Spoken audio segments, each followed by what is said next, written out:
House encounter case में अब सजा का ऐलान कल होगा।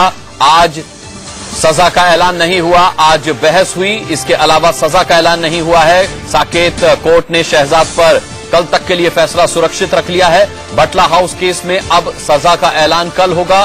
साकेत कोर्ट ने कल तक के लिए यह फैसला सुरक्षित रख लिया है। कल दोपहर 2 बजे सजा का ऐलान किया जाएगा। आपको बता दें, बटला हाउस एनकाउंटर के मामले में शहजाद पर आज सजा का ऐलान होना था और लगभग 2 बजे के आसपास शहजाद को कोर्ट रूम भी लाया गया। दोनों ही पक्ष और अभियोजन पक्ष की तरफ से और बचाव पक्ष की तरफ से बहस भी हुई। अभियोजन पक्ष ने फांसी की सजा की दरकार की थी। कोर्ट के सामने यह कहा था कि इस मामले में शहजाद को फांसी की सजा सुनाई जाए। वहीं बचाव पक्ष की कोशिश थी कि शहजाद को इस मामले में कम से कम सजा हो। जिस रोज शहजाद को साकेत कोर्ट ने दोषी करार दिया था, उसी दिन बचाव पक्ष ने कह दिया था कि वो ऊपरी अदालत में जाएंगे। सजा का ऐलान होना भर बाकी है और सजा का ऐलान होते ही सोमवार को वो ऊपरी अदालत का दरवाजा खटखटाएंगे। लेकिन अब खबर यह आ रही है कि इस मामले में कोर्ट ने अपना फैसला कल 2 बजे तक के लिए सुरक्षित रख लिया है। रवि शर्मा साकेत कोर्ट परिसर से हमारे साथ हैं। रवि, क्या हुआ? आज सजा का ऐलान नहीं हुआ साकेत कोर्ट की तरफ से? जाहिर तौर पर आज सजा का ऐलान नहीं हुआ। कल 2 बजे सजा सुनाई जाएगी, ऐसा अदालत का कहना था। मैं आपको बताना चाहूंगा, 2:14 पर शहजाद अदालत के भीतर लाया गया।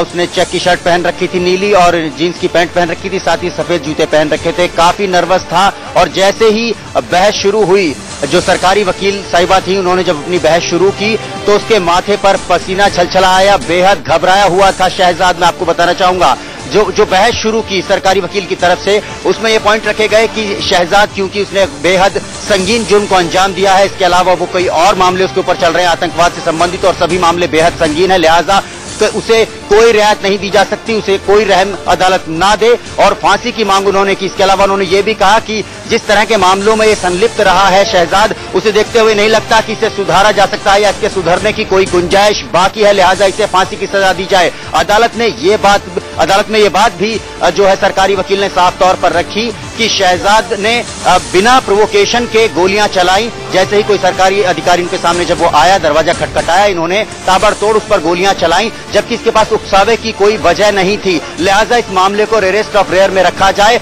और सख्त से सख्त सजा दी जाए। सरकारी वकील साहिबा ने इस संदर्भ में कई हाई कोर्ट, सुप्रीम कोर्ट के जो जजमेंट्स थे उनका हवाला भी दिया है। इसके बाद शुरू हुई बचाव पक्ष की बहस और बचाव पक्ष ने साफ तौर पर यह बात कही कि उसकी उम्र कम है और लिहाजा उसे कम से कम सजा दी जाए, उसके प्रति रहम का नजरिया अदालत रखे और शहजाद को उम्र कैद दी जाए बनिस्बत सजाए मौत के। और इन तमाम बहस को सुनने के बाद में अदालत ने तय किया कि इस पर वो फैसला अपना कल सुनाएगी। कल 2 बजे का समय जो है वो मुकर्रर किया गया है शहजाद को सजा सुनाने के लिए। लेकिन ये तय है कि जो सरकारी पक्ष है उसने बहुत जोरदार तरीके से अपनी मांग रखी है, अपनी दलीलें रखी हैं, और बचाव पक्ष ने भी अपनी दलीलें पूरे तौर पर रख दी हैं। अनुराग, अब अदालत के पास है सब कुछ, अदालत को तय करना है और उसके लिए वक्त मुकर्रर किया जा चुका है कल दोपहर 2 बजे। कल दोपहर 2 बजे किसी भी तरह की कोई बहस नहीं होगी, सीधे अदालत सजा का ऐलान कर देगी। लेकिन क्या रवि, अभियोजन पक्ष की तरफ से इस मामले को rarest of the rare case में शामिल करने की जो मांग रखी गई और उसकी जो बिनाएं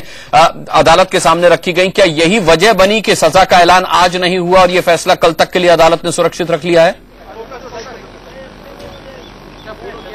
जी, हालांकि अदालत ने क्या सोचा ये बता पाना बड़ा मुश्किल है अनुराग, लेकिन ये सही है कि जो अभियोजन पक्ष है उसने अपनी दलीलें, अपनी बहस बहुत जोरदार ढंग से की। उन्होंने हवाला दिया, कई सुप्रीम कोर्ट के जो पुराने जजमेंट थे उनको सामने रखा और उन जजमेंट में इस बात को साफ तौर पर रखा हुआ था कि अगर कोई ऐसा क्राइम होता है, जैसे उन्होंने कई केसेस का हवाला दिया और उन केसेस में मुख्यतः ये बात थी कि कोई सरकारी अधिकारी है अगर और उसके खिलाफ बिना उसको काम करने से रोका जाता है उसका, तो ये अपने आप में एक संगीन अपराध हो जाता है। इसके अलावा बिना उकसावे के हत्या जैसी वारदात को अंजाम दे देना ये अपने आप में बेहद संगीन है। उन्होंने इस बात का हवाला भी दिया, जैसा कि हम इस बहस के पहले बात कर रहे थे लाइव में, कि बिना उकसावे के उसने जो है गोली चलाई है और 2 लोग जो जिंदा बच गए थे इस पूरे मामले में, जो पुलिसकर्मी हैं जिन्होंने गवाही दी है, वो 307 का मामला उस संदर्भ में बनाया गया था और उन्होंने अपनी गवाही पुख्ता तौर पर दी है। तो कहीं ना कहीं जो है अदालत सोचने पर मजबूर हो गई है कि वो किस तरह से इस मामले पर फैसला दे और शायद यही वजह है कि कल का समय मुकर्रर किया गया है। अनुराग। कल का समय मुकर्रर किया गया है। कल 2 बजे तक के लिए साकेत कोर्ट ने अपना फैसला सुरक्षित रखा है। सजा का ऐलान